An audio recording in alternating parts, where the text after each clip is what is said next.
6 Jeep Cherokee. Pretty clean. And I mean pretty clean. So, customer complaint is, while driving down the road, he's got some kind of violent shake that he believes is coming from the rear. The customer's been in contact with the seller, and the seller has agreed to give him some money back if he can get video proof of the issue. Well, I have video proof. Here's the thing. If we look at this, you can see that somebody has recently, and I mean recently, put new U-joints in that axle. And you can see the amount of play. That's pretty terrible. My question is, whoever did the U-joint, why didn't they do the wheel bearing at the same time? I mean, you gotta take it out to be able to do it. That is probably why the seller said they would give the customer back some of their money, because they knew about the issue. Michigan is a as-is state. Crappy, I know it, but it is what it is.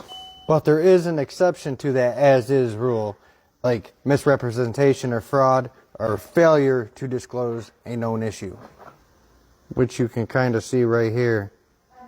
You might have to pause to read it. So this right here would definitely cause the customer's complaint. After we found the whole wheel bearing incident with this thing, but I'm going to show you now. Check this out. I want to start it up and run it. Make sure that the wheel wasn't bent or anything, because he did say it was coming from the rear. He could visibly watch it. So, I don't know if this shows up on camera too well, but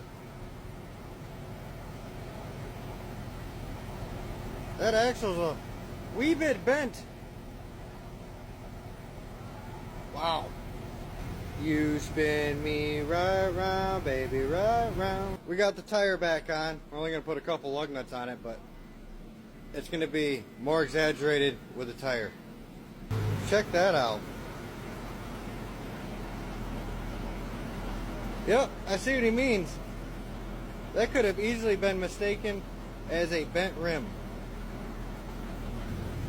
And I mean pretty easily mistaken as a bent rim. Looks like we gotta source ourselves an axle. Somebody had some fun with this thing, or they pulled it sideways at one point, or who knows. Or with Michigan roads, they could have hit a really big pothole. That's an oil filter wrench with zip ties. That's pretty cool.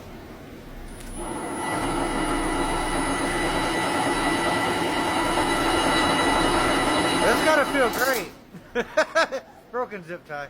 On the lift, well, the other lift, there's just a lot more evidence to indicate that something was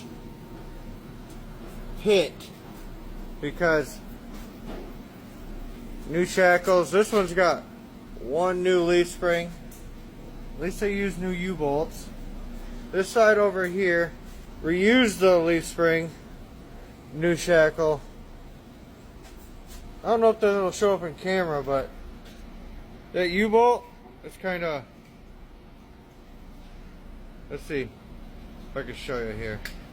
The U-bolt's kind of crooked. At least that's what it looks like to me, just a little crooked.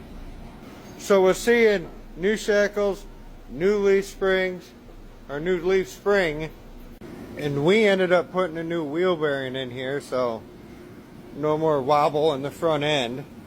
Whoever owned it before put a new U-joint in it. So now I'm really thinking whoever put the new U-joint in knew about the wheel bearing, just because all the damage is done along the passenger side. We'll give the person the benefit of the doubt, because they tried. New leaf spring, new shackles, and then they must have got to the part where it was shaking to beat heck, like kind of like let me see your Tootsie Roll type of stuff. And they just couldn't figure it out.